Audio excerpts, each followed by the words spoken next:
আসসালামু আলাইকুম বন্ধুরা, সবাই কেমন আছো? আশা করি সবাই ভালো আছো। দেখো, আজ একটা বিশেষ দরকারে আমাকে বাড়ির থেকে বেরোতে হয়েছিল। বিশেষ দরকারটা বলতে আমার ওবিসির জন্যে। আমার ওবিসিটা তো 2014 সালের,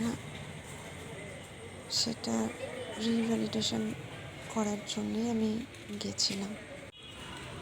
তো এছাড়াও আরও কিছু দরকার ছিল।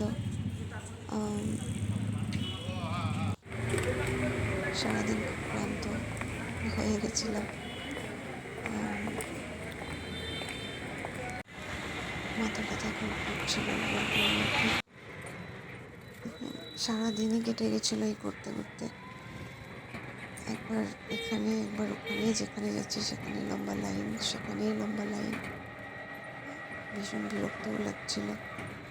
এখন আর এসব করতে সত্যি কথা বলতে আর ইচ্ছে করে না, ভালোও লাগে না। আর যাই হোক, আমার কাজ মোটামুটি হয়ে গেছে। আবারও আমাকে আসতে হবে অন্য একটা কাজে।